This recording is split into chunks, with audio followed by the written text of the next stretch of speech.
नमस्कार स्टूडेंट, आप सभी का एक बार फिर से ऑनलाइन क्लासेज में स्वागत है। लास्ट वीडियो में हमने अपने यूनिट संख्या 8 डी व एफ उपकोष के तत्वों में डी उपकोष के सामान्य गुणों के बारे में अध्ययन किया था तथा डी उपकोष का जो इलेक्ट्रॉनिक विन्यास है उसके बारे में अध्ययन किया था।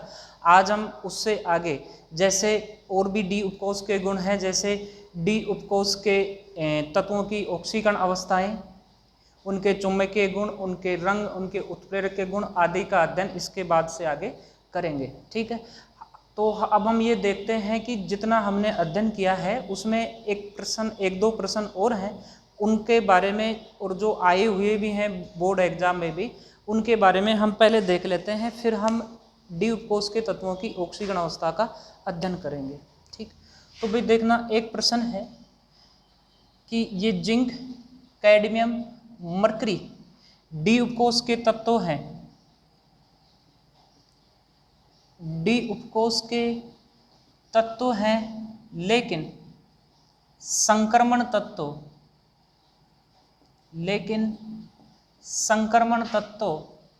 न है। क्यों?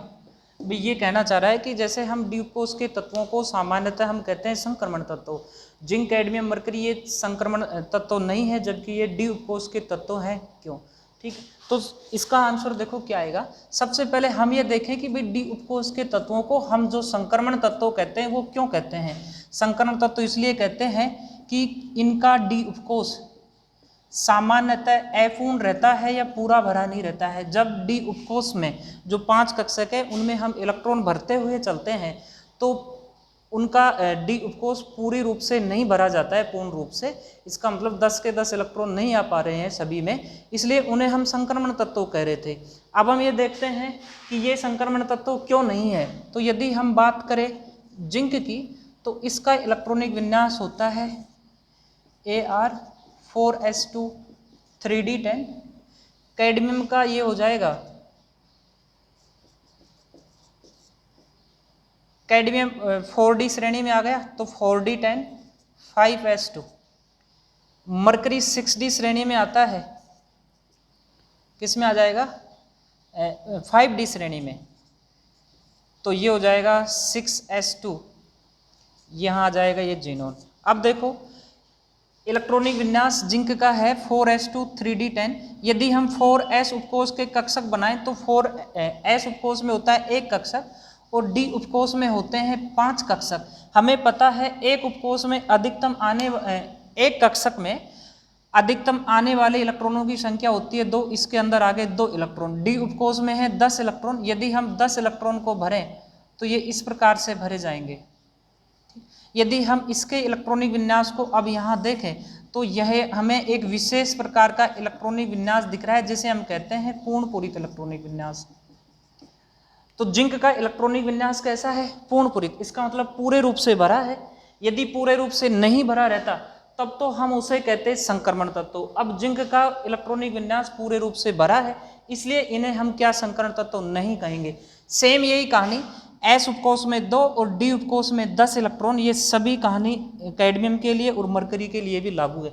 तो हम ये कह सकते हैं जिंक, कैडमियम, मरकरी तीनों में डी उपकोष पूर्ण रूप से या पूरे तरीके से भरा रहता है, इसलिए इसे हम संक्रमण तत्व नहीं कहते हैं। ये प्रश्न माध्यमिक शिक्षा बोर्ड एग्जाम 2013 में और 2016 में पूछा गया है। ठीक है, उसके बाद में देखो एक प्रश्न और है इनसे मिलता जुलता ही।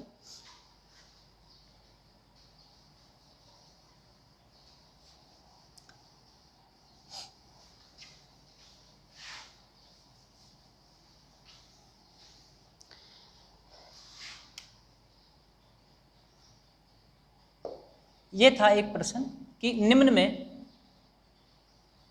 में संक्रमण तत्व है। ये प्रश्न पूछा गया आरपीएससी एग्जाम में और उसके ऑप्शन कुछ इस प्रकार से थे।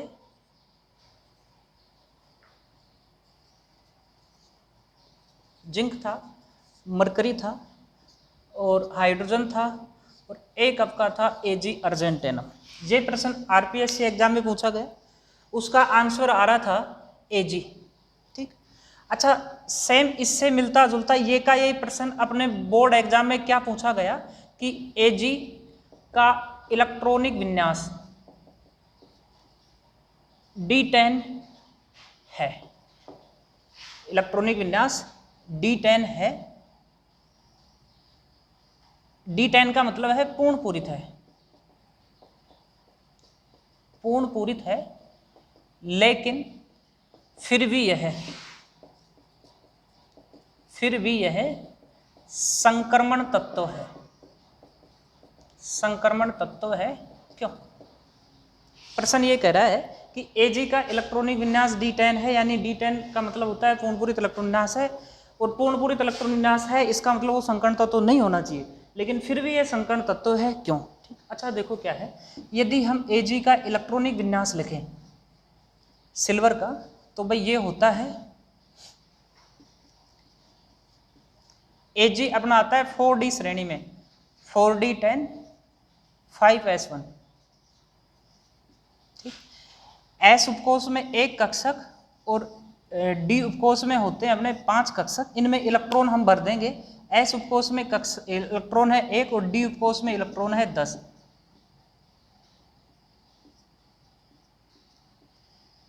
ये प्रश्न है कि D10 इलेक्ट्रॉन विन्यास है, लेकिन फिर भी ये क्या है, संकर्ण तत्व है। क्यों? ठीक। तो देखना भाई क्या है, जो अपना Ag है अर्जेंटेनम, ये +1 ऑक्सीकरण अवस्था भी दर्शाता है और उसके अलावा +2 ऑक्सीकरण अवस्था भी दर्शाता है। ऑक्सीकरण अवस्था क्या होती है इसके बारे में हमने पहले ही पढ़ा है, और इससे जस्ट अगला टॉपिक ऑक्सीकरण अवस्था ही है। तो देखो क्या है, +1 ऑक्सीकरण अवस्था और +2 ऑक्सीकरण, +1 ऑक्सीकरण अवस्था +2 ऑक्सीकरण अवस्था। इसका मतलब ये है कि +1 ऑक्सीकरण अवस्था में वो 1 इलेक्ट्रॉन का त्याग करेगा।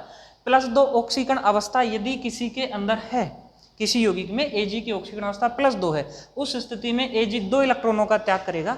Ag भाई मुख्यतः +2 ऑक्सीकरण अवस्था भी दर्शाता है, जैसे AgF2 सिल्वर का फ्लोराइड है, और उसके अलावा हो जाए सिल्वर का ऑक्साइड AgO। यहाँ इन दोनों में ही Ag की ऑक्सीकरण अवस्था +2 है, दोनों में ही Ag की ऑक्सीकरण अवस्था क्या है, +2। +2 का मतलब इसे 2 इलेक्ट्रॉनों का क्या करना पड़ेगा, त्यागना पड़ेगा, 2 इलेक्ट्रॉन त्यागेगा।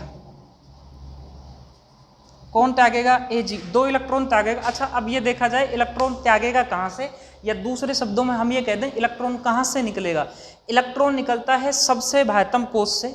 सबसे बाह्यतम कोश का मतलब यदि यहाँ से आपको एक इलेक्ट्रॉन निकालना पड़ जाए तो पहले एक इलेक्ट्रॉन S उपकोश से जाएगा, उसके बाद में आगे वाले इलेक्ट्रॉन, दूसरा इलेक्ट्रॉन S उपकोश में तो है नहीं, अब कहाँ से जाएगा, D में।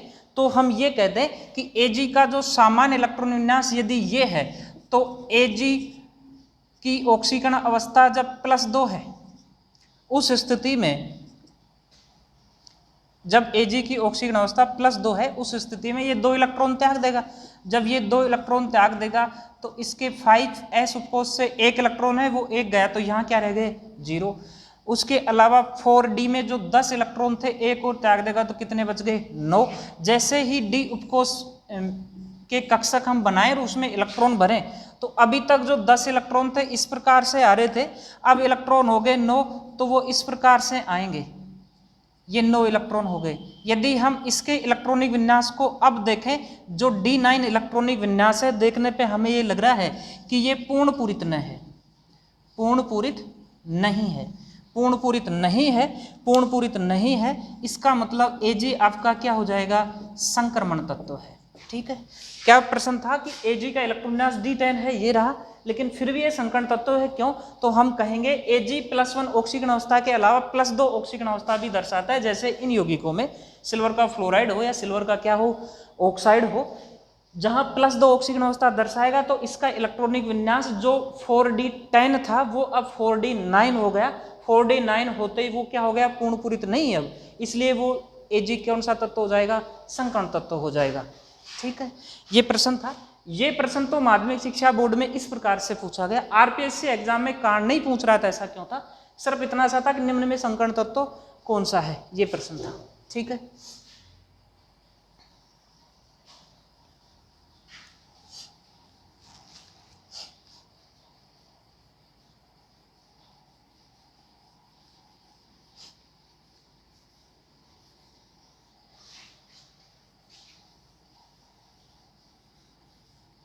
अच्छा अब देखो क्या है, अब हम डी उपकोष के तत्वों के नेक्स्ट गुणों की तरफ बढ़ते हैं। तो दूसरा गुण अपना आता है डी उपकोष के तत्वों की ऑक्सीकरण अवस्था।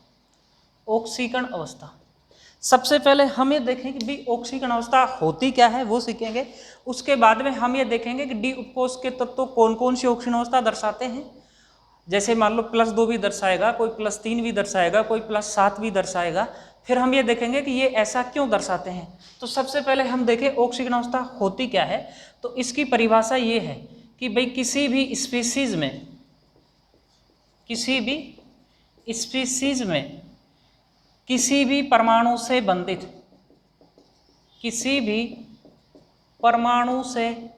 बंधित अन्य परमाणुओं को या समूह को, परमाणुओं के समूह को उनके आवेश के साथ हटा दिया जाए तो उस परमाणु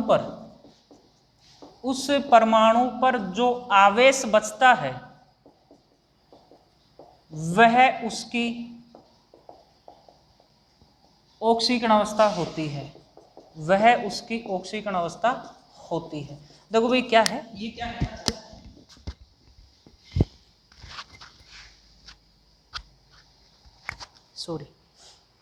ये कहना चाह रहा है जैसे मान लो आपके पास में अभी जो हमने लिए थे AgF2, या हमने ले लिया AgO, या हमने ले लिया AgCl, ये यौगिक है।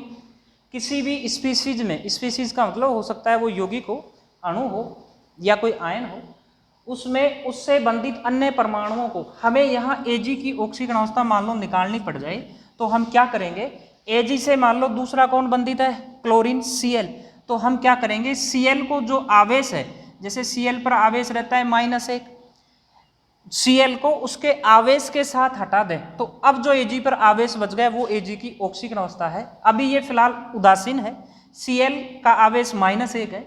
Cl यदि -1 लेके गया तो Ag पे आवेश क्या बच गया, +1, तो हम कहेंगे यहाँ सिल्वर की ऑक्सीकरण अवस्था क्या है, +1 है। सेम यही इधर देखें तो ऑक्सीजन पर आवेश रहता है -2 ऑक्सीजन लेके चला गया तो Ag पे क्या बच गया, +2। सेम इधर भी ऑक्सीजन अवस्था यदि हम निकाले तो 1 फ्लोरीन पे -1, 2 फ्लोरीन पे -2, तो 2 फ्लोरीन 2 माइनस लेके चले गए तो सिल्वर पर Ag पर आवेश बच गया +2। तो अब ये जो आवेश बच रहा है +1 +2 ये आवेश ही Ag की क्या है, ऑक्सीकरण अवस्था। तो ये तो आपकी हो गई ऑक्सीकरण अवस्था। ठीक, अब हम देखेंगे कि डी उपकोष के तत्वों की ऑक्सीकरण अवस्था क्या क्या होती है और किस प्रकार से होती है।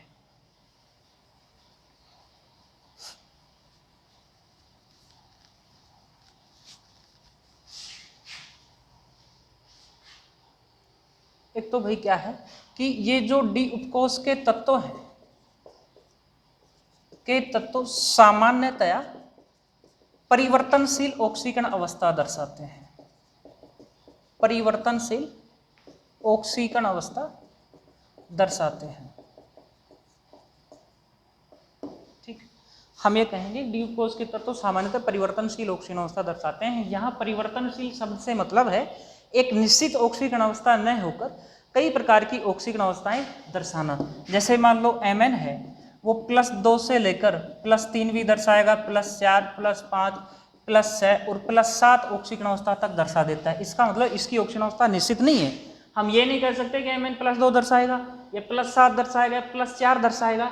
ठीक, यदि हाँ हम तब तो कह सकते हैं यदि हमें Mn का कोई यौगिक दे दे, जैसे मान लो उसने दे दिया MnO तो हम कहेंगे यहाँ Mn की ऑक्सीकरण अवस्था +2 है।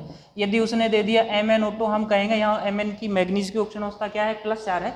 लेकिन हम यह निश्चित नहीं कह सकते कि Mn की ऑक्सीकरण अवस्था यही होती है, ये बदल बदल कर ऑक्सीकरण अवस्था दर्शाते हैं। ठीक है, तो देखो ये तो हो गई ये बात की परिवर्तनशील ऑक्सीकरण अवस्था दर्शाते हैं। अब हम इसके कारण पर जाएं, ये प्रश्न भी बनता है कि डी उपकोष के तत्व प्राय परिवर्तनशील ऑक्सीकरण अवस्था दर्शाते हैं क्यों, यदि मान लो यही प्रश्न है तो इसका कारण ये है, एक तो कारण ये है कि डी उपकोष के तत्व आएंगे। यदि मान लो मैं कह दूं 3D उपकोष का कोई तत्व आएगा तो उसके साथ अभी हमने इलेक्ट्रॉनिक विन्यास लिखा था, उसके साथ एक उपकोष और रहता है 4s।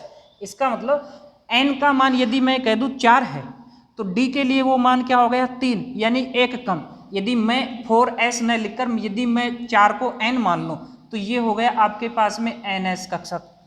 तो एक कम हो गया n से एक, तो ये हो गया n-1d।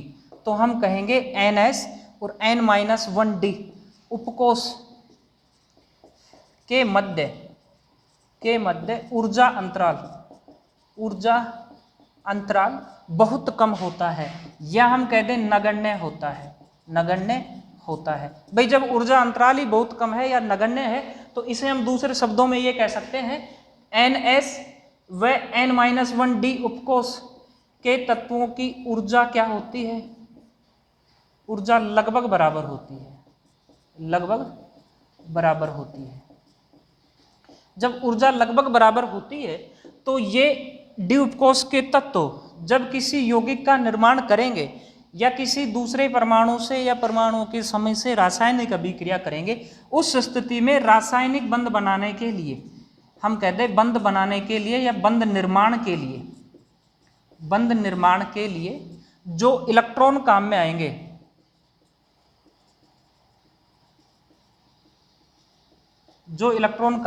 वो ns तथा n-1d उपकोष के होते हैं। देखना भी क्या है, डी उपकोष के तत्व जब कोई भी बंध बनाएंगे उस स्थिति में जब इलेक्ट्रॉनों को काम में लेंगे तो ns और n-1d उपकोष का हो सकता है। वो इसलिए हो सकता है क्योंकि दोनों की ऊर्जा क्या होती है, लगभग बराबर होती है, इसलिए ये ऑक्सीकरण अवस्था परिवर्तनशील दर्शाते हैं। क्या दर्शाएंगे, ऑक्सीकरण अवस्था क्या दर्शाएंगे, परिवर्तनशील दर्शाएंगे। यदि अब हम ये देखें कि क्या वास्तव में ns और n-d उपकोष की ऊर्जा अंतराल नगण्य होता है, तो ये देखो भाई परमाणु संरचना में यदि हम बात करें तो यदि ये 4s और 3d है तो जैसे ही ये पहला कोष आएगा, ये दूसरा कोष आएगा, ये तीसरा कोष आएगा, तो हमने पहले भी सीखा था पहले कोष में केवल 1s उपकोष है, दूसरे में 2s और 2p है, तीसरे में पहले 3s 3p फिर कौन सा है 3d, और चौथे में सबसे पहले क्या आ गया 4s 4p 4d और क्या आता है 4f। तो देखो ये क्या है 3d, तीसरे कोष का जो तीसरा कोष है उसका सबसे बाहर का कौन सा है 3d, और जो चौथा कोष है उसके सबसे अंदर का कौन सा है 4s। इसलिए ये जो ऊर्जा अंतराल है ये क्या हो गया, कम हो गया। तो हम कहेंगे n-1d तथा ns उपकोष के तत्वों के मध्य जो ऊर्जा अंतराल है वो क्या रहता है, बिल्कुल नगण्य होता है। इसलिए ये जब बंध बनाते हैं उस स्थिति में दोनों के इलेक्ट्रॉनों को काम में लेते हैं, तो ये कौन सी ऑक्सीकरण अवस्था दर्शाते हैं, परिवर्तनशील ऑक्सीकरण अवस्था दर्शाते हैं। अच्छा, परिवर्तनशील ऑक्सीकरण अवस्था का मतलब है एक से अधिक प्रकार की ऑक्सीकरण अवस्था कोई तत्व दर्शाए। जब भाई एक से अधिक प्रकार की ऑक्सीकरण अवस्था दर्शाएगा, यदि मैं ये कह दूं मान लो कोई तत्व आपके पास में ए या दूसरा तत्व हमारे पास में क्या है बी, और जब ये परिवर्तनशील ऑक्सीकरण अवस्था मान लो दर्शाए तो इसका मतलब क्या है, एक से अधिक प्रकार की ऑक्सीकरण अवस्था दर्शा रहे। जैसे मान लो कह दिए +2 +3 +4 भी दर्शा रहा है, ये भी परिवर्तनशील दर्शा रहा है, मान लो ये +3 दर्शा रहा है, +4 दर्शा रहा है, +5 दर्शा रहा है। तो जो ऑक्सीकरण अवस्था अलग अलग प्रकार की हैं उनमें एक ऑक्सीकरण अवस्था तो सबसे कम होगी, हो सकता है वो +1 हो सकता है वो +2 हो सकता है वो +3 हो, और एक ऑक्सीकरण अवस्था सबसे अधिक होगी या सबसे उच्चतम होगी +4 या क्या होगी +5। अब हमें देखेंगे कि इनकी निम्नतम ऑक्सीकरण अवस्था कौन सी होगी डी उपकोष की, और उच्चतम ऑक्सीकरण अवस्था कौन सी होगी। तो भाई एक चीज का ध्यान रखना, निम्नतम ऑक्सीकरण अवस्था है या हम कहते हैं सबसे कम ऑक्सीकरण अवस्था है वो होगी ns उपकोष के इलेक्ट्रॉन के बराबर। ठीक है, मतलब इलेक्ट्रॉन विन्यास हम लिखे तो s उपकोष में जितने इलेक्ट्रॉन है, यदि 2 इलेक्ट्रॉन है तो उसकी न्यूनतम या निम्नतम ऑक्सीकरण अवस्था होगी +2। यदि 1 इलेक्ट्रॉन है किसी के पास तो उसकी न्यूनतम ऑक्सीकरण अवस्था क्या होगी +1। 2 से ज्यादा होंगे नहीं क्योंकि s उपकोष में कक्षक ही एक रहता है। यदि हम बात करें अधिकतम ऑक्सीकरण अवस्था की, अधिकतम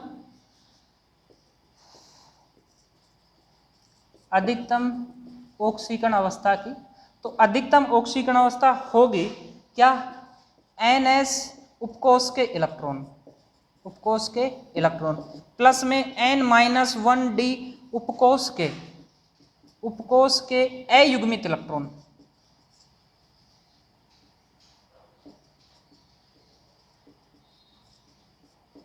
देखो क्या है, यहां अयुग्मित शब्द जुड़ा है, यहां क्या है NS उपकोष के इलेक्ट्रॉन और साथ में N-1D उपकोष के अयुग्मित इलेक्ट्रॉन, इन दोनों इलेक्ट्रॉनों की संख्या का जो योग आएगा वो उसकी अधिकतम ऑक्सीजन अवस्था होगी। यदि हम देखो बात करें निम्नतम ऑक्सीजन अवस्था, हम ये देखें कि यदि मान लो हमें देखनी है टाइटेनियम के लिए या वेनेडियम के लिए देखनी है, तो हमें पता है टाइटेनियम का इलेक्ट्रॉन विन्यास हो गया 3d4s2 3d2, इसका हो गया 4s2 3d3। तो देखो निम्नतम ऑक्सीजन अवस्था के लिए क्या आएंगे, N उपकोष के इलेक्ट्रॉन, NS उपकोष के इलेक्ट्रॉन, तो यहाँ 2 इलेक्ट्रॉन यहाँ 2 इलेक्ट्रॉन, तो इनके लिए न्यूनतम या निम्नतम ऑक्सीजन अवस्था क्या हो गई, +2। अब उच्चतम ऑक्सीजन अवस्था इन दोनों के लिए देखें, टाइटेनियम और वेनेडियम के लिए, तो उच्चतम ऑक्सीजन अवस्था ये 2 इलेक्ट्रॉन तो ये आ गए, कितने हो गए 2+, यहाँ भी 2+, साथ में उसके बाद में है N-1D उपकोष के अयुग्मित इलेक्ट्रॉन, तो हमें पता है D उपकोष में 5 कक्षक बनते हैं, तो यहाँ इलेक्ट्रॉन कितने हैं 2, तो ये दोनों के दोनों क्या है अयुग्मित इलेक्ट्रॉन, तो अधिकतम ऑक्सीजन अवस्था क्या हो गई इसकी +4 हो गई। सेम ऐसा ही 3 इलेक्ट्रॉन है यहाँ, तो ये भी तीनों अयुग्मित हैं, 3 और 2 यहाँ कितनी हो गई, ये +5 हो गई। ठीक, अच्छा अब ये हम देखें कि क्या सभी D उपकोष के तत्व उनकी निम्नतम ऑक्सीजन अवस्था +2 होगी, नहीं, तो देखना क्या है अपवाद क्या है, यहाँ अपवाद स्वरूप आते हैं Cr और Cu। यदि हम इनका इलेक्ट्रॉनिक विन्यास देखें तो इनका Cr का इलेक्ट्रॉनिक विन्यास होता है 4s1 3d5 और Cu का इलेक्ट्रॉनिक विन्यास होता है 4s1 3d10। तो हम जब कॉपर की और क्रोमियम की निम्नतम ऑक्सीजन अवस्था देखेंगे तो निम्नतम ऑक्सीजन अवस्था कैसे निकालते हैं, NS उपकोष में उपस्थित इलेक्ट्रॉनों की संख्या, यहाँ NS उपकोष में जो इलेक्ट्रॉनों की संख्या है वो कितनी है 1, तो हम ये कहेंगे Cr और Cu कौन सी ऑक्सीजन अवस्था दर्शाते हैं +1। ये प्रश्न भी है क्या कि सामान्यतः जो 3D श्रेणी है उसके सभी तत्वों की निम्नतम ऑक्सीजन अवस्था +2 है। क्या प्रश्न है, सामान्यतः 3D उपकोष के सभी तत्वों की स्केडियम से लेकर जिंक तक उनकी न्यूनतम ऑक्सीजन अवस्था +2 है, लेकिन Cr और Cu +1 ऑक्सीजन अवस्था भी दर्शाते हैं, क्यों, तो आप कहोगे क्या कि Cr और Cu के बाह्यतम कोश में 4s उपकोष में केवल 1 इलेक्ट्रॉन होता है, इसलिए वो कौन सी ऑक्सीजन अवस्था दर्शाते हैं +1, जो इनकी क्या है न्यूनतम ऑक्सीजन अवस्था है। ठीक, अच्छा अब हम बात करें अधिकतम ऑक्सीजन अवस्था, तो देखो अधिकतम ऑक्सीजन अवस्था जैसे मान लो हमने निकालनी है, हमें Fe की निकालनी है या हमें निकालनी है Mn की, या हम इसी को ले लें Cu की तो अभी बात की थी, +2 भी रहती है इनकी।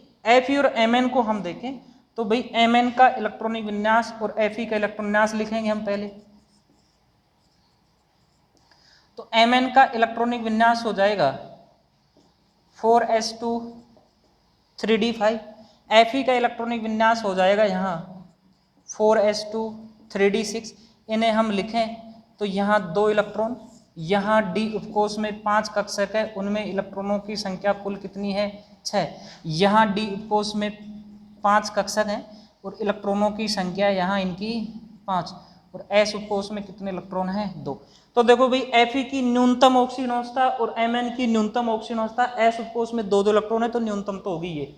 अब अधिकतम ऑक्सीजन अवस्था की बात करें तो वो NS उपकोष के इलेक्ट्रॉन, तो Fe में कितने आ गए 2 प्लस, Mn में भी S उपकोष के कितने इलेक्ट्रॉन हैं ये रहे 2, तो कितने आ गए 2 प्लस, प्लस में है N-1D उपकोष के अयुग्मित इलेक्ट्रॉन, अयुग्मित का मतलब अकेले इलेक्ट्रॉन, तो देखो इसका गिने Mn का तो 1 2 3 4 5, पांचों अयुग्मित हैं तो 5, कितने हो गए ये +7 ऑक्सीजन अवस्था। यहाँ देखें तो 1 2 3 4 ये अयुग्मित इलेक्ट्रॉन नहीं है युग्मित है, तो कितने बचे यहाँ 4, 4 और 2 कितने हो गए 6। तो इस प्रकार से हम इनकी अधिकतम ऑक्सीजन अवस्था और न्यूनतम ऑक्सीजन अवस्था इनकी निकालेंगे।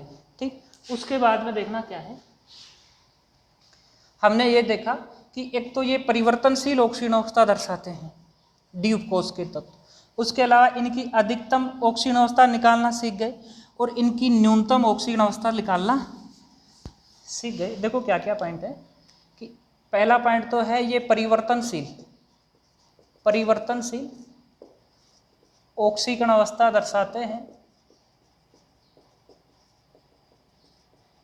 एक हमने इनकी न्यूनतम व अधिकतम ऑक्सीकरण अवस्था निकालनी सीख ली। ठीक, अब हम देखेंगे कि जो पूरी जो 3D श्रेणी है, इनके जितने भी तत्व हैं, जैसे स्केडियम, टाइटेनियम, वेनेडियम, जिंक तक, उन वो कौन कौन सी ऑक्सीकरण अवस्था दर्शाएंगे।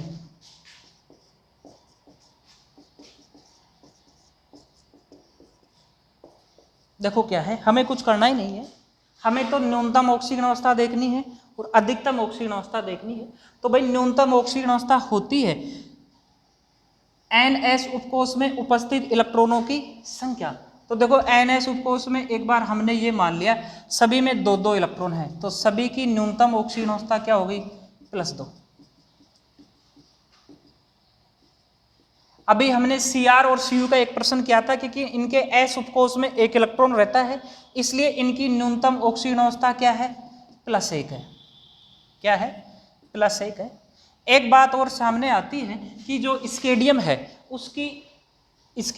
उसकी इधर लिख रहा हूं मैं, द्वितीय आयनन एंथैल्पी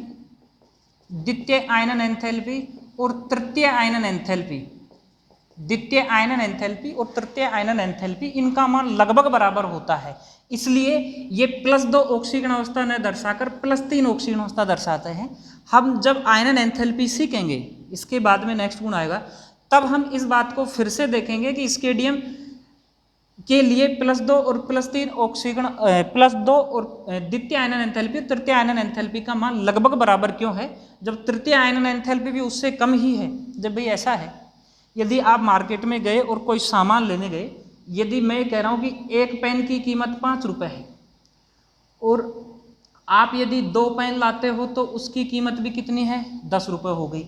यदि मैं कहूँ कि भाई तीसरा पेन लाए तो उसकी कीमत होनी कितनी चाहिए, 15 रुपये, लेकिन जब आप तीसरा पेन लाने गए तो तीसरे पेन की कीमत आपको देनी पड़ी 10.2 रुपये या लगभग 10 रुपये। तो आप 3 पेन लाना पसंद करोगे या 2 पेन लाना पसंद करोगे, तो भाई आप जाहिर सी बात है 3 पेन लाना पसंद करोगे। सेम यही कहानी यही है, जब द्वितीय आयनन एंथैल्पी, तृतीय आयनन एंथैल्पी, आयनन जितनी ऊर्जा खर्च हो रही है इलेक्ट्रॉन निकालने के लिए, उसका मान जब लगभग बराबर ही है तो वो +2 ऑक्सीकरण अवस्था न दर्शाकर +3 दर्शाएंगे। ठीक, तो भाई ये तो होगी इनकी निम्नतम ऑक्सीकरण अवस्था, इसकी +3 से इसकी +1 इन दोनों की, बाकी सभी की क्या है, +2। अभी हमने निकाली थी उच्चतम ऑक्सीकरण अवस्था। तो उच्चतम ऑक्सीकरण अवस्था के लिए हम क्या करते हैं कि NS उपकोष के इलेक्ट्रॉन और साथ में N-1 D उपकोष में अयुग्मित इलेक्ट्रॉनों की जो संख्या है उसे जोड़ते चलते हैं। हमें पता है इसमें D उपकोष में 1 इलेक्ट्रॉन आएगा, इसमें कितने आएंगे, 2, तो 2 इलेक्ट्रॉन ऐसे भरे